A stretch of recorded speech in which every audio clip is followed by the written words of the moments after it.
Well, folks, this is it. The third and final installment of the Hellgirl anime franchise, and I'll be taking a look at Hellgirl Three Vessels, known in Japanese as Jigoku Shoujo Mitsukanae, which had its premiere on Japanese television on October 4, 2008, and ended its run on April 4, 2009.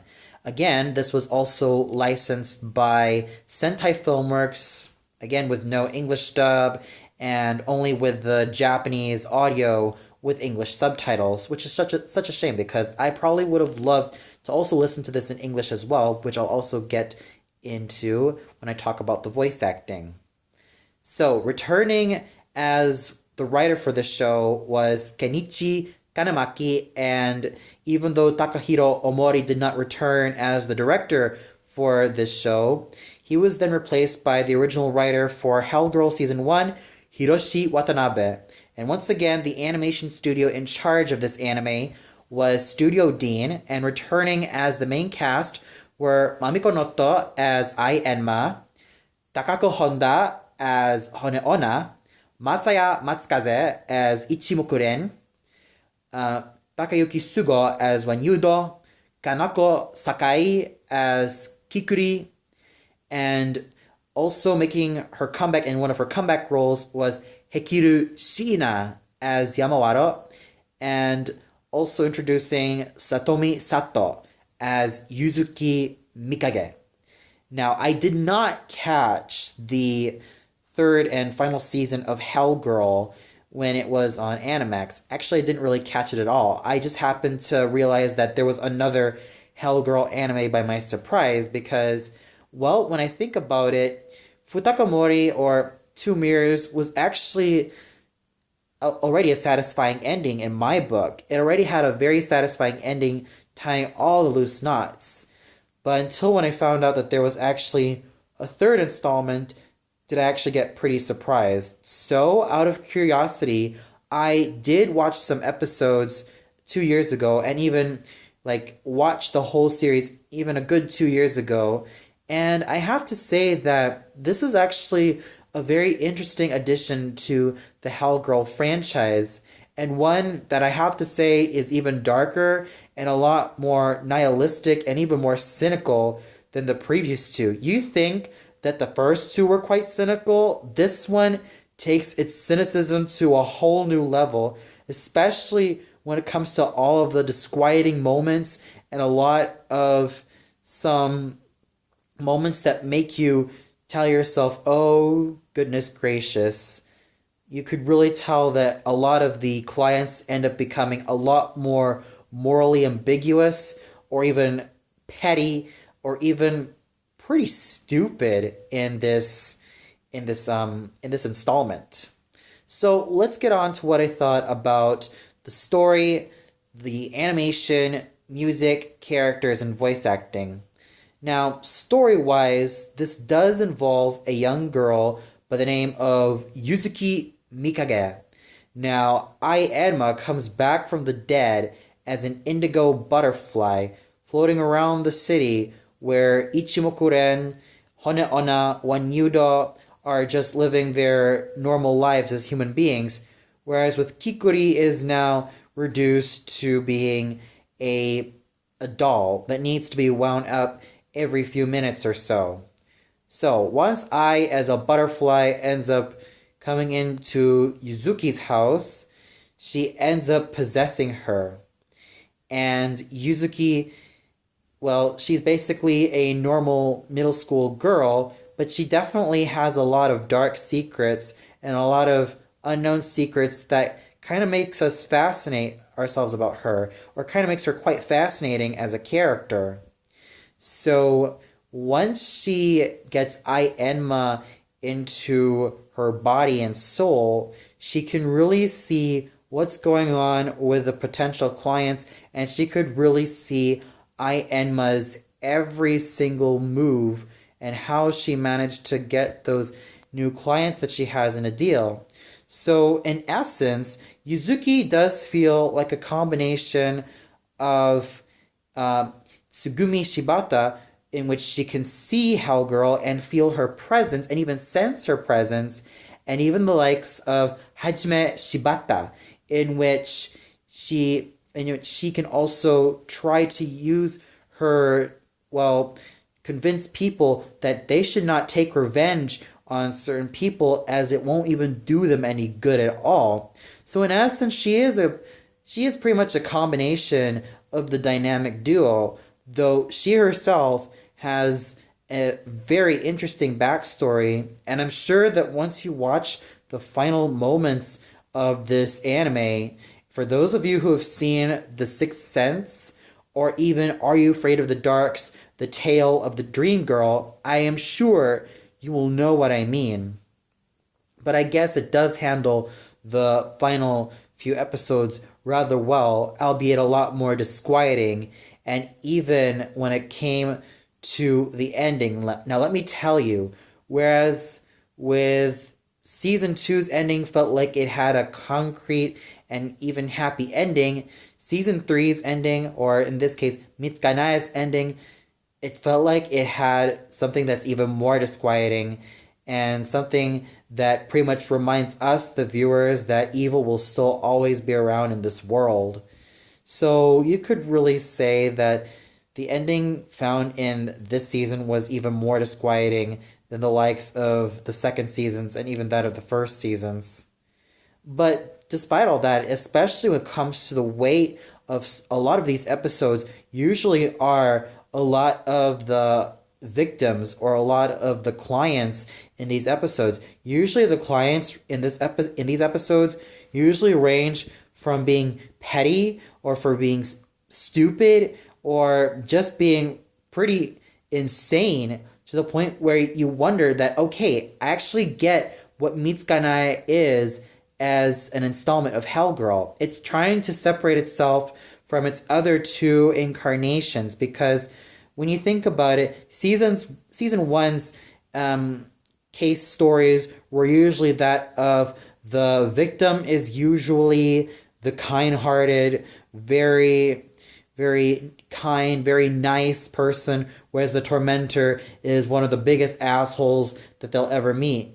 With season two's set of clients and tormentors, usually there's a blurry line, usually revolving around, well, some moral ambiguity, and even that of something that's even more petty. With season three's, a lot of the clients usually use the Hellgirl correspondence for very petty reasons, and even for the stupidest reasons possible, which really does show that this season definitely has an emphasis on people kind of like abusing the Hellgirl correspondence in order for them to have an easy way out, only for them to realize and only for them to know that once they get this easy way out, they can't go back to that anymore. They can't really get back to what has been good to them anymore. So in fact, they've ended up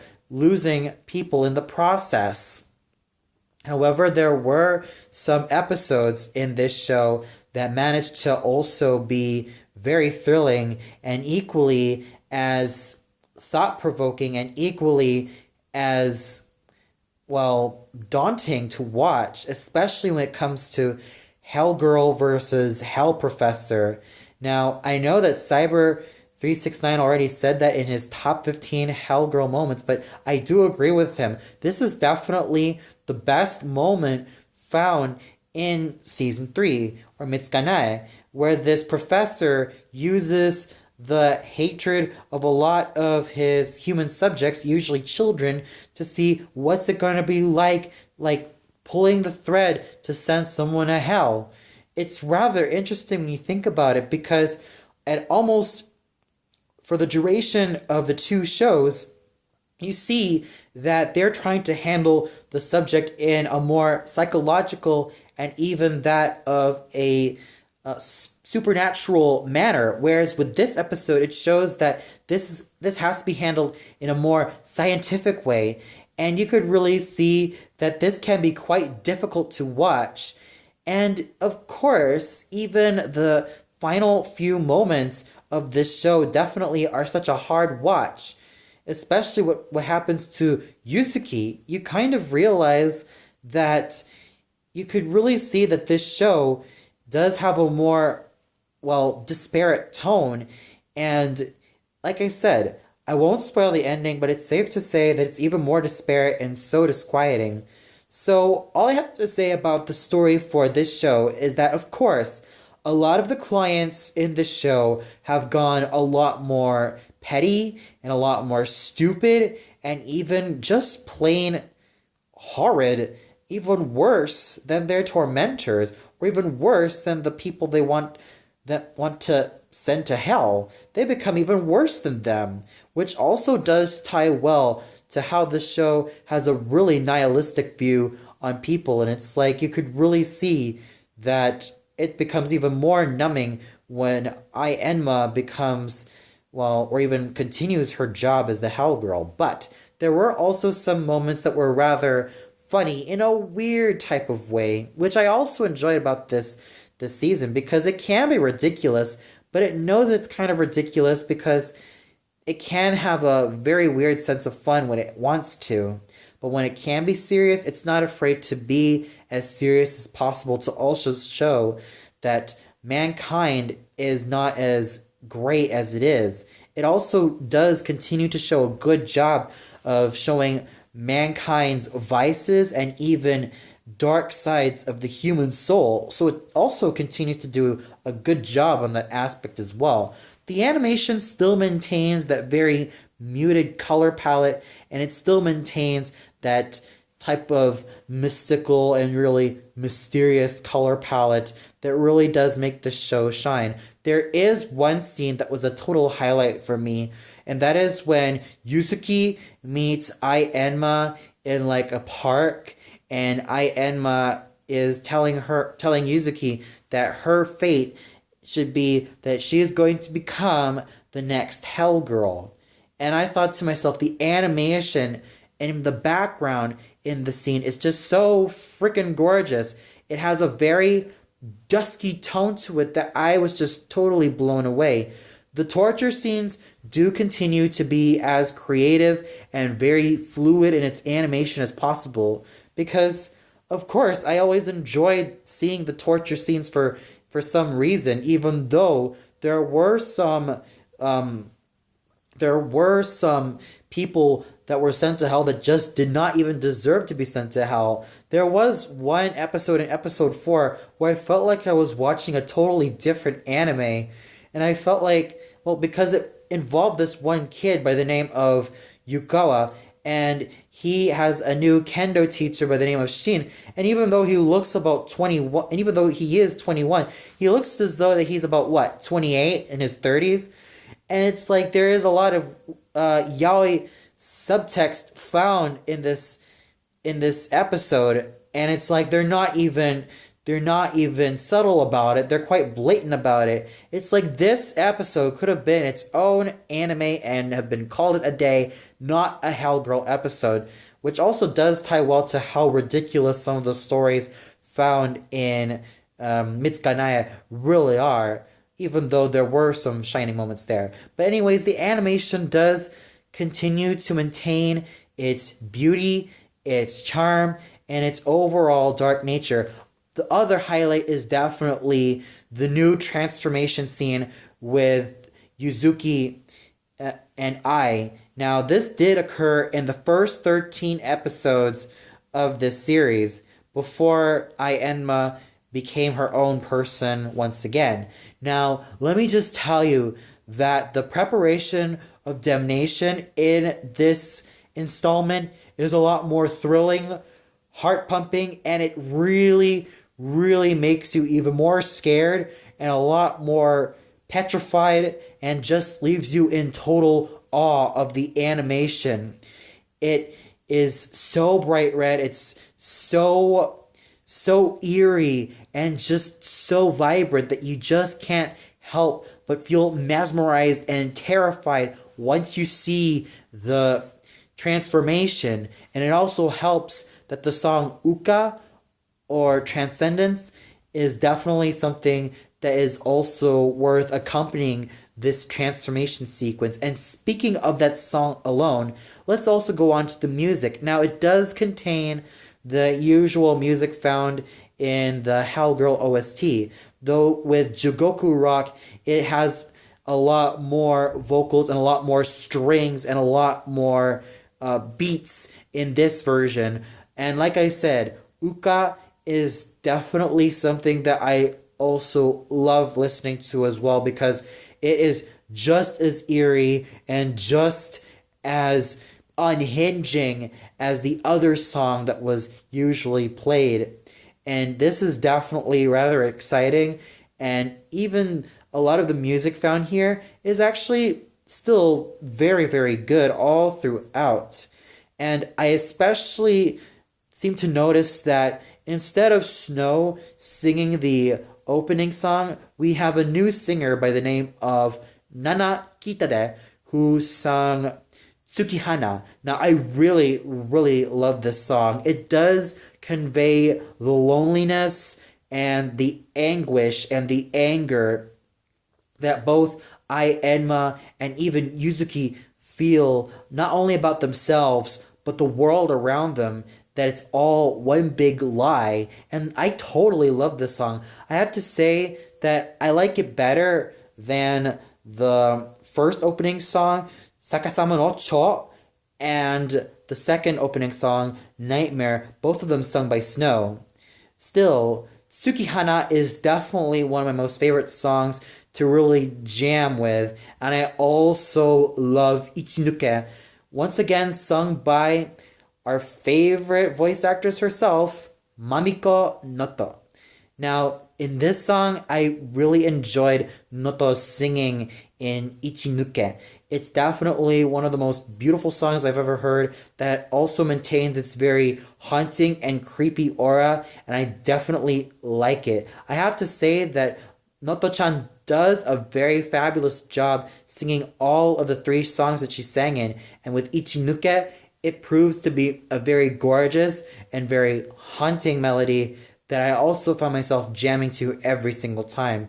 So still, the music found in Hellgirl Mitsukanai is definitely something that still is worth the jam to. The characters still maintain, well, their points of interest, but Kikuri is not as demonic or not as horrible as she is in the second season, but here she's being reduced to a wound-up doll, which can be rather funny at times, though she does maintain her demonic nature, though it's kind of toned down in the show. And, well, that kind of makes it enjoyable. Ai Enma in this incarnation does also feel a lot more pain, and especially with this one episode in which there are two girls vying for the affection of Honeona disguised as a teacher, and I definitely enjoyed that episode in a very weird way. And I could also see that Ai Enma in this season has a lot more fun with her job, making it a lot more fun, and just, even though she still maintains a straight face, she still manages to have so much fun while doing these torment scenes all throughout. Of course, there were some of the victims or the clients that ended up being stupid as hell.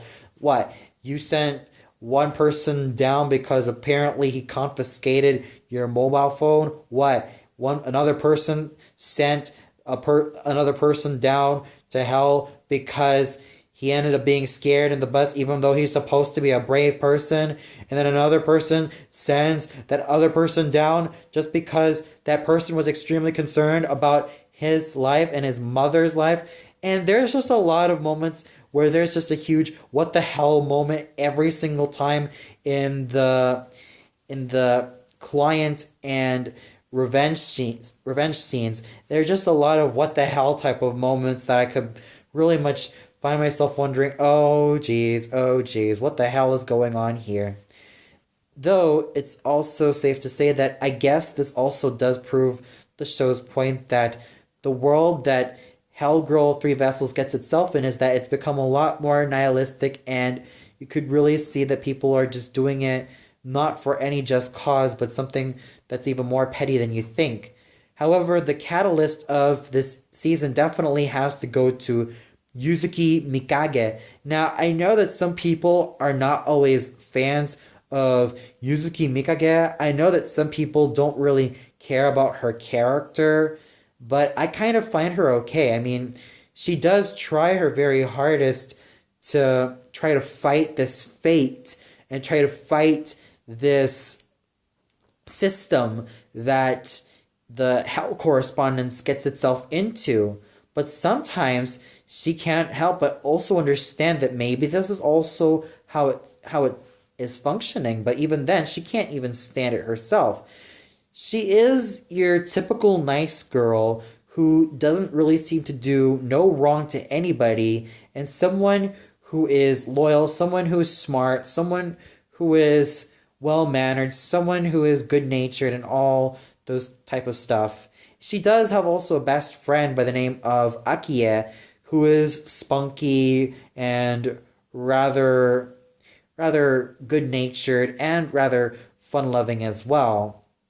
And we also get introduced to a new character by the name of Yamawaro, who does start off as this sort of creature of the moss bearing a young boy's face. Though when he regains his human form, he is taken in by an old couple. However, the old man wants to use Yamawaro as an experiment, so the old woman sends Yamawaro away from the old man and is forced to fend for himself. And Yamawaro also has this desire to also be one of the straw dolls, to be pulled for the revenge of a client. So he is quite an interesting character, but he's just your very typical, very nice guy who can seem to do no harm and has also unfortunately found himself serving Little Miss Princess Kikuri. Oh yeah. I kind of feel sorry for him. Yeah, still, Yamawaro is a pretty nice character. I mean, he's not the most deep character, but he is quite interesting in and of himself, and he does bear a very interesting backstory as well. And what I also seem to notice about some of the other characters, like the tutor, is that she herself has a very sad backstory as well. In fact, a lot of the characters in this installation do have very messed up backstories, and especially when it comes to the origin of the Hell Professor. Now, when he was a child, he saw his father go to hell through the hands of his mother because his mother was so sick and tired of the father abusing her. So he ends up growing up trying to study what causes people to tick, what causes people to send others to hell. So even though there were just a huge amount of clients that made me ask myself, what the hell were they thinking? At least the main characters, Ai, Honeona, Wanyudo, and Ichimoku-ren, still keep their trademark charm and likability, and even a lot of interesting backgrounds about them, and even fun moments. And Kikuri's horrid nature is toned down quite a bit. Yuzuki is quite an interesting enigma and character in herself, but also Tsugumi. Now, we also see an all-grown-up Tsugumi in this installation. She's now a school nurse, and she also has ties with what's been happening with Aenma as of late. So you could really see that Tsugumi has grown up to be quite distant, and also at the same time also realizes that she herself is not an innocent young woman anymore. She has finally realized that everything in this world has ended up going to heck and back, and she finally realizes that she probably has no power over this hatred anymore. And she finally realizes that, fine, if people want to, well, lead themselves to the road of destruction, then she's not going to stop them anyway. So here she's become a lot more nihilistic and a lot more cynical and even a lot more pissed off in a very subtle way about how humankind seems to really work of trying to get others down. So, like I said, the characters still continue to have their signature charm. And it also does show that a lot of the clients who do these apparently petty requests also does show that the show has become a lot more nihilistic in its view. And it's safe to say that the Japanese voice acting is still very well done, with Mamiko Noto, Takako Honda, Masaya Matsukaze, Takayuki Sugo, and Kanako Sakai doing very great jobs as the titular characters, and even with Satomi Sato as Yuzuki Mikage, I thought she did a really good job showing her vulnerability and even showing how she is as a character, and at times finding the inner strength to really fight it. And I also really felt that she was totally convincing as Yuzuki Mikage, that she definitely owned the role really well. Interestingly enough, Hekiru Shina also came back in this role as well, though she did come back 2 years before in a role of one of the characters in Kemono Zume, Kemono Zume, yeah. And here she is voicing Yamawaro. Now, I definitely love how she managed to make Yamawaro very submissive and very quiet, and I loved just how she was able to really work well with the mysteries surrounding this character. Of course, as to be expected, there are still a lot of other voice talent found in this installment as well. Aside from the usual suspects, so to say, we also have the likes of Chiaki Takahashi, Sanae Kobayashi, Suichiro Hoshi, who was that? Hiroki Takahashi, and Kape Yamaguchi, Atsuko Mine, Atsuko Tanaka, and many, many, many others that I can't really name off the top of my head. But still, oh yeah, and even Ikue Utani in one episode, though she did voice a very, very young boy. And even Nobutoshi Kanna was also in this installment as well. So there's still a lot of star quality that's found in this anime as well. I'm still quite disappointed that there is absolutely no English dub. I probably still would have loved to have Brina Palencia, Jennifer Seaman, Todd Habercorn, and R. Bruce Elliott back. Heck, like I said, maybe even Jeremy Lee could have even voiced Kikuri. Hell, even Carrie Savage could have voiced Yuzuki Mikage, because I definitely feel that Carrie Savage would have been a natural fit for Yuzuki, because it's no surprise that Carrie Savage has voiced a lot of young girls, and I probably would have felt that Yuzuki would have been a perfect fit for her.